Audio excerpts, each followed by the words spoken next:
All right, welcome. We're back with Discipline to Win, episode 22. Today, we're going to talk about how to 10x your business. Yes, I said 10x your business in just 2 years. Make sure you like, subscribe, follow along to make sure you're not lost in hearing about the whole process and how to take your life to the next level.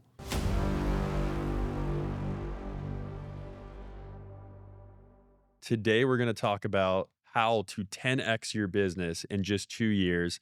We really want to reframe your mindset for you small business owners out there that you can do more than 5, 10, 15% growth per year in your business, and that it is possible to unleash 10x type growth in just 2 years. Nick, do you want to sort of set the stage on?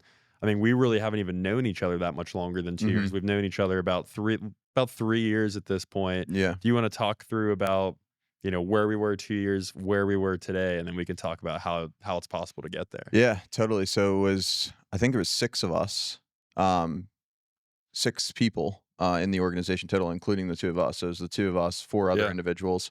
We were doing 1.3, 1.4 in revenue, I think, when I first joined you, even before we partnered. And then today we'll sit doing 12 plus million in revenue. So we've done a 10x from a revenue standpoint in 2 years.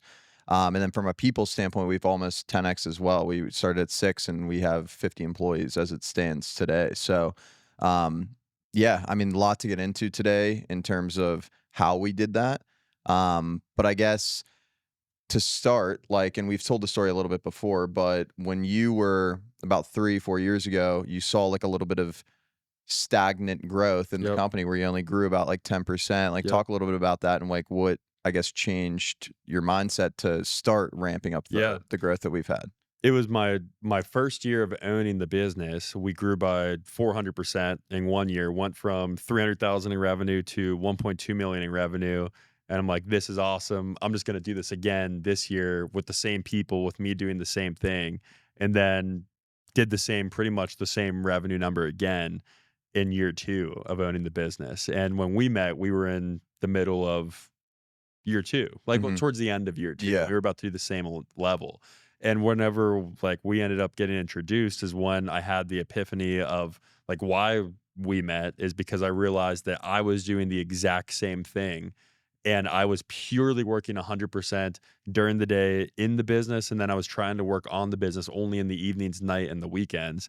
And I realized that that was the main reason that we weren't growing at a rapid scale anymore, because before I owned the business was not optimized to its fullest extent of the people that we had. And because I didn't own it, I obviously couldn't control that. So I spent 18 months getting the business to absolute max output of the people that we had in the building. And then it was like, okay, we're at max. If we want to push it farther, we're going to need to do A, something different, and B, get a lot more people in house. And I think that and to do that, you obviously have to spend money. And I think that a lot of business owners never scale because they view the income, if they're a solo entrepreneur, if they're a sole proprietor, they view the income as their money, Mhm. not the business's money. Yeah. So if they're going to hire somebody else to grow their business, they view it as taking food off their table. And I think that that is the sole thing that they never scale, and they grow 5-10% a year just because they can't spend the money to actually invest in the people that you need in your organization to continue to grow. And with me, that was never an issue. Obviously, in your 20s, we're going to put as much back into the business as we can just to continue growing and growing. And I had that epiphany that we're not going to grow nearly the scale that I want to if we do the same thing, if I'm in meetings all day. And then getting you in the door was sort of step one of being able to double my output, because I immediately wanted you to learn everything I did, and I wanted us to be able to be irreplaceable, be able to do the same thing as each other.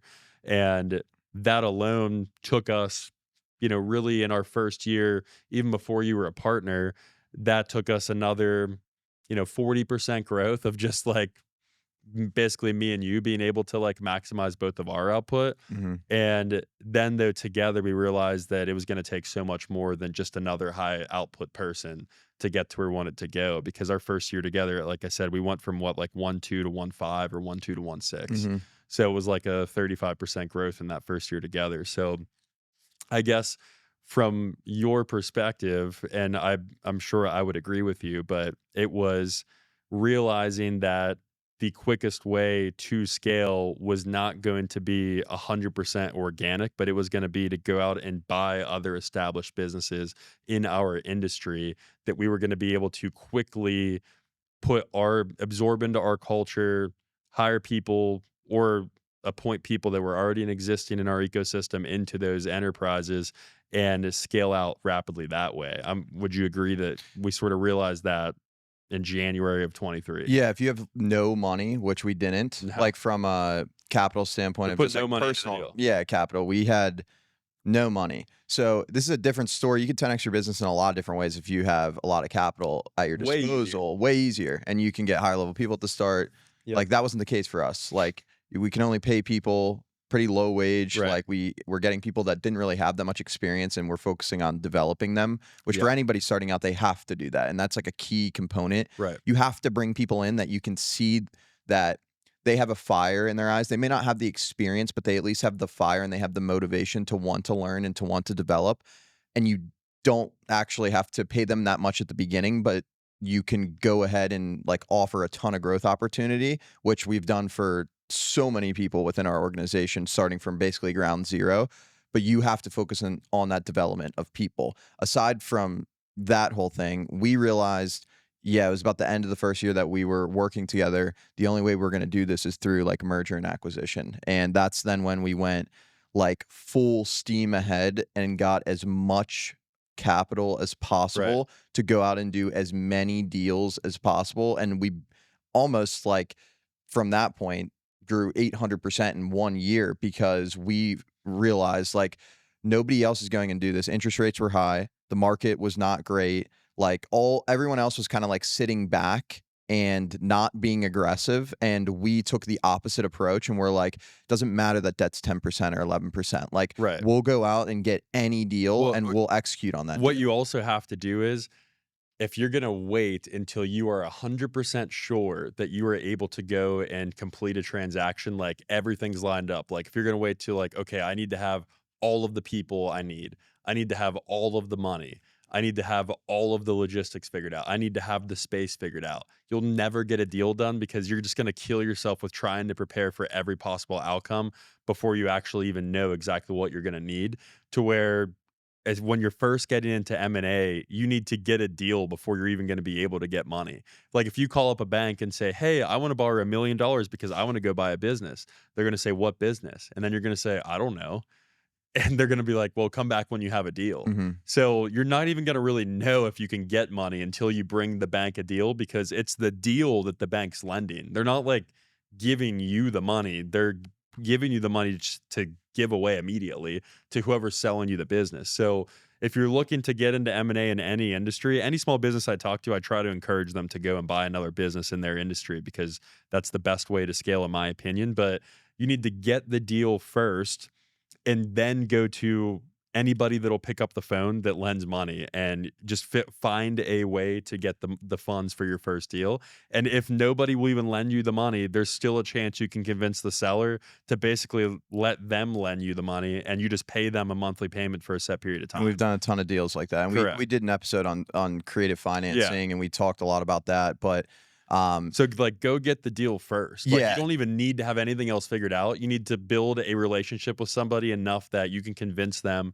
that you are able to handle adversity, you're going to be able to solve problems, and you are a like honest, trustworthy person that's hardworking and going to figure out a way to get this thing to close. yeah. And I think too, when you're doing deals at the beginning, like you have to realize it might not line up with your perfect business model. So whatever Right. industry that you're in, you may like come across a business and it may not be the most ideal purchase, or it may not be like perfect in your world to where you're like, oh, I don't know if like the ops are going to integrate, or I don't know the way that they do things a little bit different. Like you can't be picky at the beginning. Right. Like if you are trying to rapidly grow, you need to go do it, and then you will figure it out on the back end in terms of Yeah. like how it's going to work with your existing business, how you're going to continue to scale your operations so that you can take on this additional work, how are you going to get the additional people. But like to your point, you have to get the deal and you have to just Make it work. make it work. Yeah. Like our You first can't be picky in the no, beginning. our first deal was not easy. Like essentially we were traveling like really, really far consistently. Being the one selling. But yeah, in the meetings, like not even close to where like our operations were. Like geographically, it didn't make any sense. Anyone who came Yeah. across it too was like, well, why are you doing a deal that is 6 hours away from like where you actually operate business? We It's like, wanted well, it. because that's the only way that we had to get the first one. And then once we got the first one, there was many connections that we made through different lending organizations, different higher level entities that helps facilitate these deals that then led us to the multitude of other deals that we did. And now we're in a stable position to where like we can pick and choose the people that we work with and the deals that we do and the ones that work with our business, the ones that don't. That's another component of it is like we've done bad deals. Like if you're going to go into M&A, you're not going to do perfect deals every single time. Because you don't know what you don't know. You have no idea. And we did a lot of deals that we thought like, oh, this might be a great deal. And then it's turned out we look back now it was like a nightmare deal. Yeah, like it was a terrible deal. But I would never say like, oh, I wish we never did that. It's so great that we did that because ultimately too, when you're at the beginning, and the scale is smaller, the dollar amount is smaller. So you have more room for error. Now, when you start getting into like 8-figure size deals, even up to 9-figure size deals, like it's way, way different ballgame that you're playing because originally we were doing deals where there's really not that many employees involved. They don't really run a business. It's a mom and pop shop. But then you start doing deals with entities that like have their own staff. They have their own culture in place. They have all these different operating systems. Integrating that becomes a way, way bigger problem, like way bigger thing to solve. And when you have lenders involved, you can't fail. Yeah. Because then your life you'd have to start all over. Yeah. And you have to start all over. But I think so maybe that's like a good starting point for people that are wanting to get into this is like they should start small. Yeah. Before you go and literally put your house, your net worth as a guarantee against something. Like start small before like to where you might not even need a bank. Yeah, maybe I think like the first couple that we did were pretty small. We didn't need that much lending. Yeah.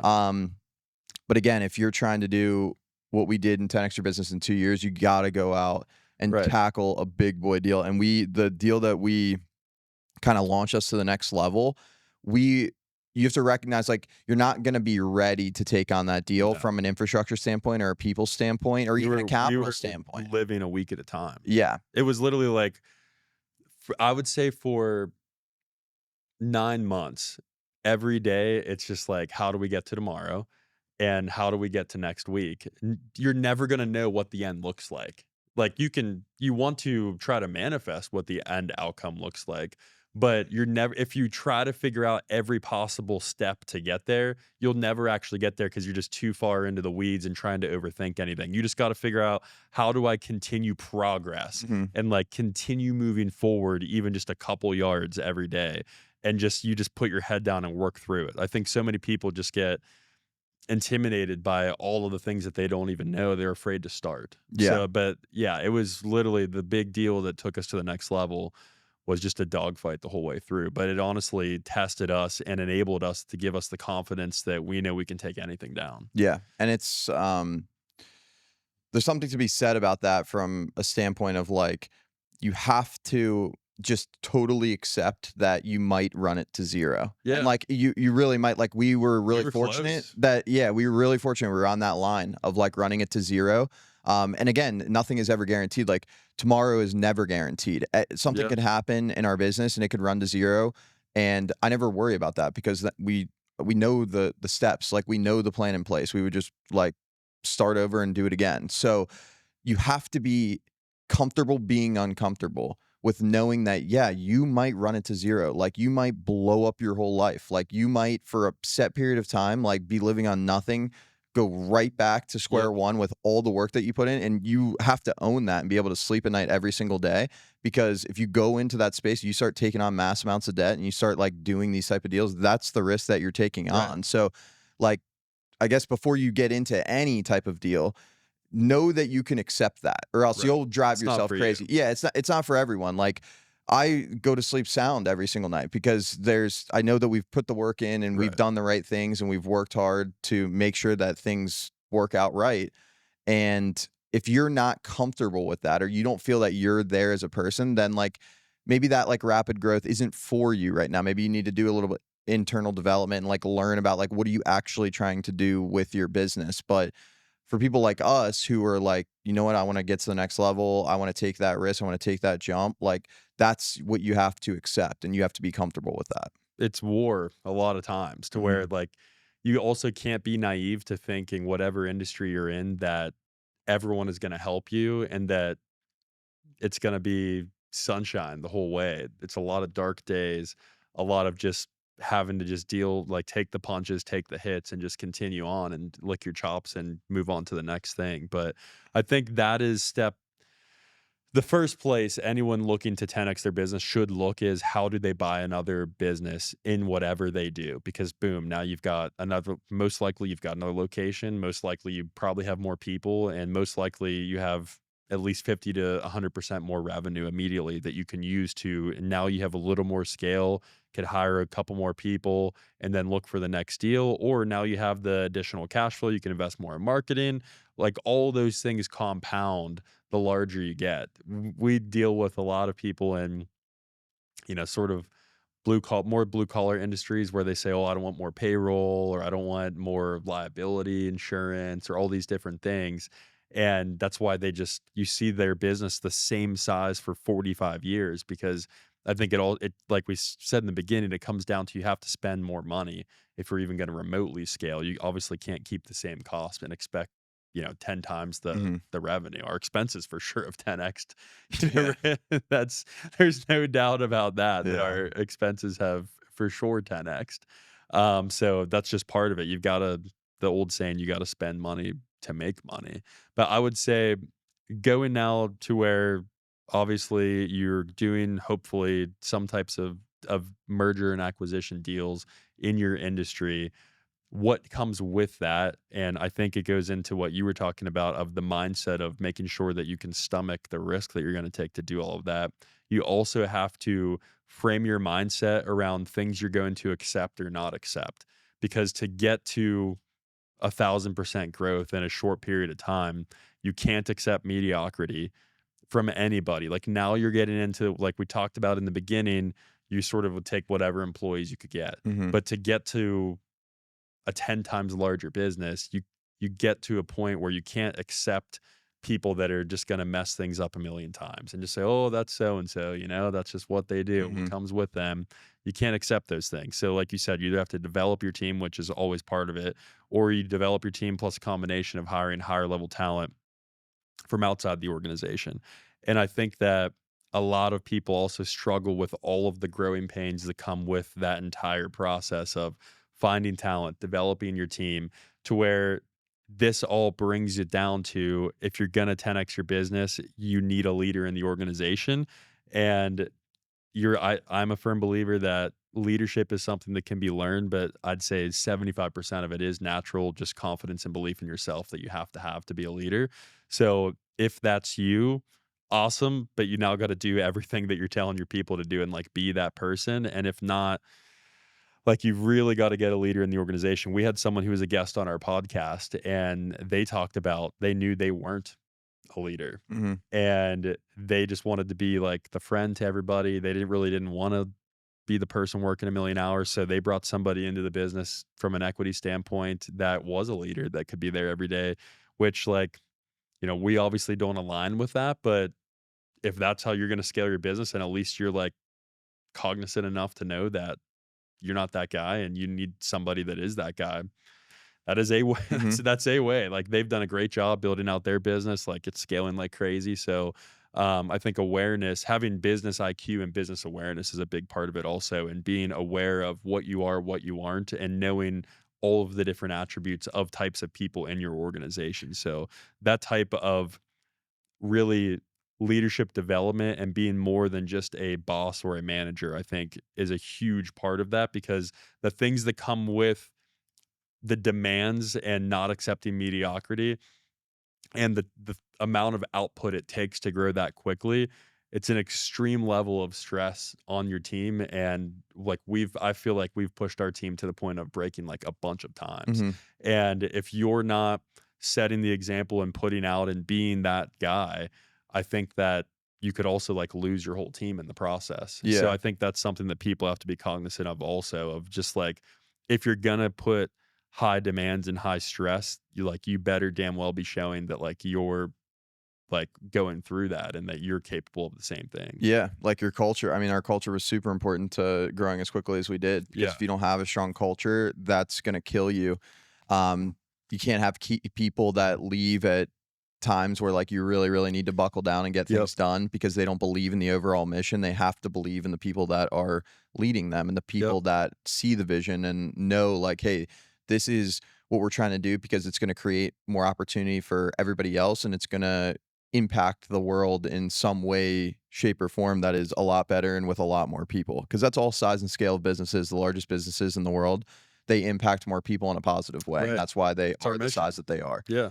Um, but I think another thing, like another component that we haven't really talked about is once you do start to get successful in the merger and acquisition space, the secondary part that comes of it that if you do it correctly, that a lot of people don't even think about. They just think like, and I'm going to acquire this business and then like I'm just going to take over that business and it's just going to be that fixated business. We've seen with almost every single acquisition that we've done, if you come in and you take whatever that business was and your value out of your core business was better than the one that they had, like your service model was better, your Right. product was better, whatever it was, and you brought them into you, the amount of organic growth that you see in a very short period of time is incredible And you don't because pay for that. and you don't pay for that. And that's what like the back end, a lot of people do acquisition. They're like, oh, well, what if I lose the customers? Or like, what if because it's a new Right. name, they're not going to like me? Where we know that our service model and our product and our deliverables are better than anybody else in our space. So when we do an acquisition, we're already thinking in our mind, well, yeah, we're definitely going to get an extra 15 to 20% of organic growth just because we know what they were doing was subpar compared to what you are Yeah. doing. So like if And you that's can never a question establish to us. We no, it have that isn't. And if confidence. you can establish that you have a better service model and you have worked that and again it just comes from a ton of hard work and a ton of figuring things out and doing things wrong and learning from it.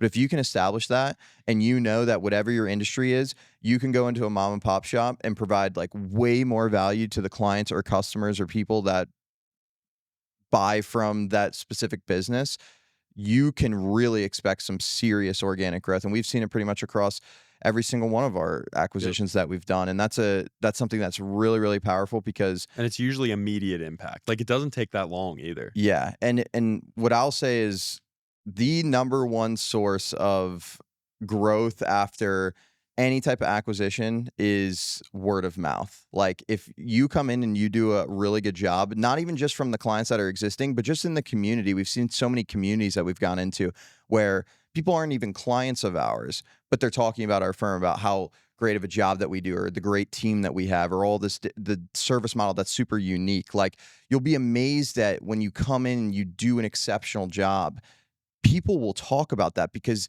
unfortunately in this world less and less people are doing an exceptional job just due to Yeah. laziness, Yeah. complacency, everyone doing the Remote same work. thing, remote work. Like so when you come in, you're in person, you give them that firm handshake, look them in the eye, you provide them a great service, people are going to talk about that. And that's just another component that I mean, if we didn't have that, we wouldn't be at this No. 10x in 2 Right. years number that we've done. So that's something if you're looking to go into acquisition after you get through the first part of like finding deals, accepting the risk, all of that stuff. Your second part is why is our service model or is why is our product better than who we're acquiring? And if it's not, you need to establish that. Yep. It needs to be at least as good.